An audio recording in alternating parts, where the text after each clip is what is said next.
Hello students, today we will study about principle of flotation. What is the principle of flotation? An object will float in a liquid if the weight of object is equal to the weight of liquid displaced by it. Means कि कोई भी object जब liquid में float करता है, तैरता है, तो उस ऑब्जेक्ट का वेट किसके इक्वल होता है जितना उस लिक्विड में वेट डिस्प्लेस होता है. ठीक है. The density of floating objects. N object will float in a liquid if its density is less than that of liquid. First, कोई भी ऑब्जेक्ट फ्लोट करता है तो उसकी डेंसिटी पर भी डिपेंड करता है कि उसकी डेंसिटी किस तरह की है.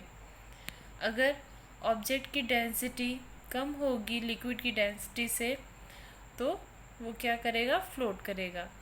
For example, the density of cork is less than that of water.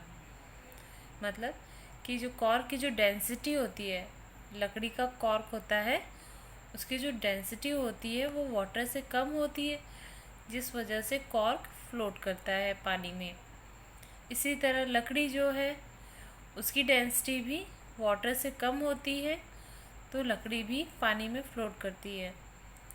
Similarly, ice की डेंसिटी वाटर की डेंसिटी से कम रहता है, तो आइस भी फ्लोट करता है पानी में.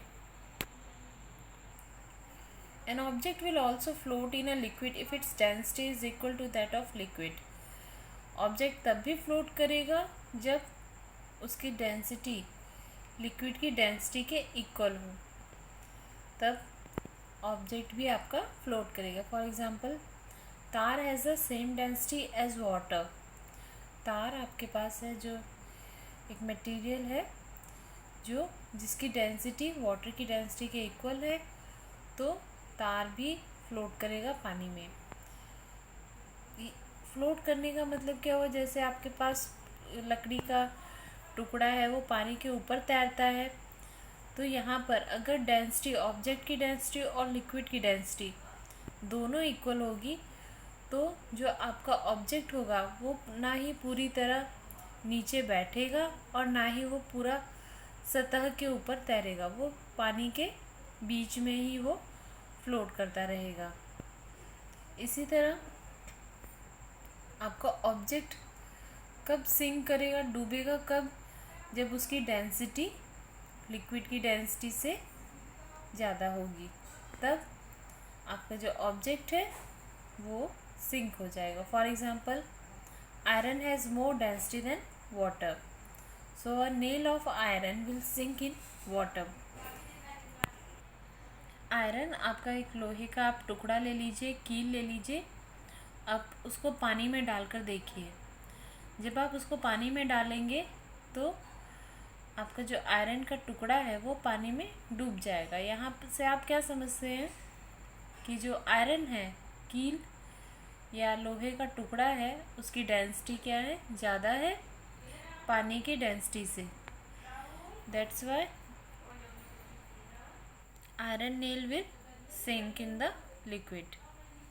अब आपके पास एक क्वेश्चन आता है कि एक आयरन नेल पानी में तो डूब जाता है, लोहे की जो कील है वो पानी में डूब जाती है, लेकिन जो शिप होते हैं वो पानी में नहीं डूबते.